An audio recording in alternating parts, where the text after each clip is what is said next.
ಈ ವೇದಿಕೆ ಮುಖಾಂತರ ಸಚಿವರು ಹಿರಿಯರು ಆದಂತ KH ಮುನಿಯಪ್ಪನವರೇ, ತಾವು ತುಂಬಾ ಹಿರಿಯರಿದ್ದೀರಿ. ತಮ್ಮ ಮೇಲೆ ನನಗೆ ಅಪಾರವಾದಂತ ಗೌರವ ಐತೆ. ತಾವು ಕೋಲಾರಲ್ಲಿ 7 ಬಾರಿ ಲೋಕಸಭಾ ಸದಸ್ಯರಾಗಿದ್ದೀರಿ, ಕೇಂದ್ರದ ಸಚಿವರಾಗಿದ್ರಿ. ಈಗ ಅಲ್ಲೇನೋ ಅತಾಚೂರಿ ಆಗ್ಬಿಟ್ಟು ಕೋಲಾರಲ್ಲಿ ಸೋತು ನೀವು ಅಲ್ಲಿ ಸೋತು ಅಲ್ಲಿಂದಾಗ ನಮ್ಮ ಬೆಂಗಳೂರು ಗ್ರಾಮಾಂತರ ಜಿಲ್ಲೆ ದೇವನಹಳ್ಳಿ ತಾಲೂಕು ಬಂದಿದ್ದೀರಿ. ಜನ ನಿಮ್ಗೆ ಆಶೀರ್ವಾದ ಮಾಡವ್ರೆ, ಗೆಲ್ಸವ್ರೆ. ನೀವು ಇವಾಗ ಸಚಿವ ಸಂಪುಟದಲ್ಲಿ ನೀವು ಮಂತ್ರಿಗಳಾಗಿದ್ದೀರಿ, ನಿಮ್ಮ ಮೇಲೆ ಗೌರವ ಐತೆ. ದಯವಿಟ್ಟು ಒನ್ ಸೈಡ್ ಮಾಡೋದನ್ನ ತಾವು ದಯವಿಟ್ಟು ನಿಲ್ಲಿಸಬೇಕು. ರಾಜಕೀಯದ ನೀವೇ ನಿಮ್ಮ ಕೈಯಾರೆ ನಿಮ್ಮ ರಾಜಕೀಯನ ನೀವೇ ನಿಮ್ಮ ರಾಜಕೀಯ ಭವಿಷ್ಯನ ನೀವು ಹಾಳು ಮಾಡ್ಕೊಂತ ಇದ್ದೀರಿ. ನಿಮ್ಗೆಲ್ಲಾ ಸಮಾಜದವ್ರು ಓಟ್ ಹಾಕಿದ್ರೆ MLA ಆಗೋದು. ಅದು ಯಾರೇ ಆಗಿರ್ಲಿ, ಎಲ್ಲಾ ಸಮಾಜ ಓಟ್ ಹಾಕಿದ್ರೆ MLA ಆಗೋದು. ನಿಮಗೆ ಯಾಕೆ ಬೇಕು KH ಮುನಿಯಪ್ಪನವರೇ? ನಿಮಗೆ ಅಲ್ಲಿಂದ ಇಲ್ಲಿ ಬಂದಿದ್ದೀರಿ. ನೀವು ಇದನ್ನು ಮುಂದುವರಿಸಿದ್ರೆ ಮೊನ್ನೆ ಮಾದಾರ ಮಹಾಸಭಾ ಅನ್ನೋ ಒಂದು ಸಂಘಟನೆ ಸ್ಟಾರ್ಟ್ ಮಾಡಿದ್ದೀರಿ. ಬೇಕಾ ನಿಮಗೆ? ನೀವು ಒಳ್ಳೇದಕ್ಕೆ ನಾನು ಕೊಡ್ತಾ ಇರೋದು. ನೀವು ದಯವಿಟ್ಟು ಅದನ್ನು ಸ್ಥಗಿತ ಮಾಡಬೇಕು. ನೀವು ಅದನ್ನು ಮುಂದುವರಿಸಿದ್ರೆ ನಿಮಗೆ ರಾಜಕೀಯದಿಂದ ನೀವು ಗ್ಯಾರಂಟಿ ನೀವು ಆಚೆ ಬರ್ತೀರಿ. ರಾಜಕೀಯದಿಂದ ನಿಮ್ಗೆ ನಿಮ್ಮ ಕೈಯಾರೆ ನೀವೇ ನಿಮ್ಮ ರಾಜಕೀಯ ಭವಿಷ್ಯ ಹಾಳು ಮಾಡ್ಕೊಂತ ಇದ್ದೀರಿ.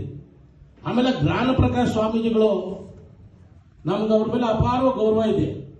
ಅವ್ರ ಯಾವುದೇ ಭಾಷಣ ಯೂಟ್ಯೂಬ್ ಅಲ್ಲಿ ಬಂದ್ರೆ ನಾನು ನೋಡ್ತೀನಿ. ಅವ್ರ ಭಾಷಣ ಅಂದ್ರೆ ನನಗೆ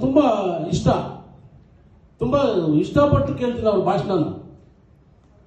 ಅವರು ಬಹುಜನ ನಾಯಕರು, ಇಡೀ ಸಮಾಜ ನಾಯಕರಾಗಿದ್ರು. ಆದ್ರೆ ಇತ್ತೀಚೆಗೆ ಅವರು ಕೂಡ ಬಲಗೈ ಸಮುದಾಯದ ಒಂದು ವೇದಿಕೆ ತಯಾರು ಮಾಡ್ಕೊಂಡು ಅವರು ಹೊರಟಿದ್ದಾರೆ. ದಯವಿಟ್ಟು ಜ್ಞಾನ ಪ್ರಕಾಶ್ ಸ್ವಾಮೀಜಿಗಳೇ, ನಿಮಗೆ ಒಂದು ದೊಡ್ಡ ನಮಸ್ಕಾರ ಆಗ್ತೀನಿ. ದಯವಿಟ್ಟು ಅದನ್ನು ಸ್ಥಗಿತಗೊಳಿಸಿ. ಒಟ್ಟಾಗಿರೋಣ. ಒಳ ಮೀಸಲಾತಿ ಆಯ್ತು. ಒಳ ಮೀಸಲಾತಿ ಆಗೋಯ್ತು. ನಮಗೆ ಇಬ್ರಿಗೂ 6% ಸಿಕ್ತು. ಸರಿ, ಈಗ ಮತ್ತೆ ಯಾಕೆ ನೀವು ಲೆಫ್ಟ್ ಟು ರೈಟ್ ಅಂತ ಮಾಡ್ಕೊಂಡು ಹೋಗ್ತಾ ಇದ್ದೀರಿ? KH ಮುನಿಯಪ್ಪನವರೇ, ಆ ಆಂಜನೇಯನವ್ರು ಏನಾದ್ರು ಇದನ್ನ ಮಾಡಿ ಅವರು ರಾಜಕೀಯದಿಂದ ಆ ರೀತಿ ಬಂದಿರೋದು. ನೀವು ನಮ್ಮ ಸಮಾಜದಲ್ಲಿ ದೊಡ್ಡ ವ್ಯಕ್ತಿ, ನೀವು ಮೊದಲನೇದಾಗ ಅದನ್ನ ನಿಲ್ಲಿಸಿ, ಇಲ್ಲಾಂದ್ರೆ ನಿಮ್ಗೆ ಮುಂದೆ ರಾಜಕೀಯದ ಕಷ್ಟ ಆಗ್ತದೆ. ಹಾಗಾಗಿ ನಮ್ಮ ಸಂಘಟನೆಯಲ್ಲಿ, ನಮ್ಮ ದಲಿತ ಸಂಘರ್ಷ ಸೇನೆಯಲ್ಲಿ ಯಾವುದೇ ಒಂದು ಸೈಡ್ ಇಲ್ಲ. ವಲಯ, ಮಾದಿಗ, ಬೋವಿ, ಕೊರ್ಚ, ಕೊರ್ಮ, ಅಲ್ಪಸಂಖ್ಯಾತರನ್ನು ಸೇರಿಸ್ಕೊಂಡು, ಅವ್ರ ಅಲ್ಪಸಂಖ್ಯಾತರು ಅಂತ ಅವ್ರು ತಿಳ್ಕೊಂಡವ್ರೆ. ಬಹುಸಂಖ್ಯಾತರು ಅವರು, ಅಲ್ಪಸಂಖ್ಯಾತರಲ್ಲ ಸ್ವಾಮಿ, ನೀವು ಬಹುಸಂಖ್ಯಾತರು. ನೀವು ನಮ್ಮಿಂದ ನೀವು ಬೇಸತ್ತು ಈ ಸಮಾಜದಿಂದ ನೀವು ಆ ಕಡೆ ಹೋಗಿರೋದು. ನಿಮ್ಮ ಬದುಕು ನಮ್ಮ ಬದುಕು ನೋಡಿ ಒಂದೇ ಐತೆ.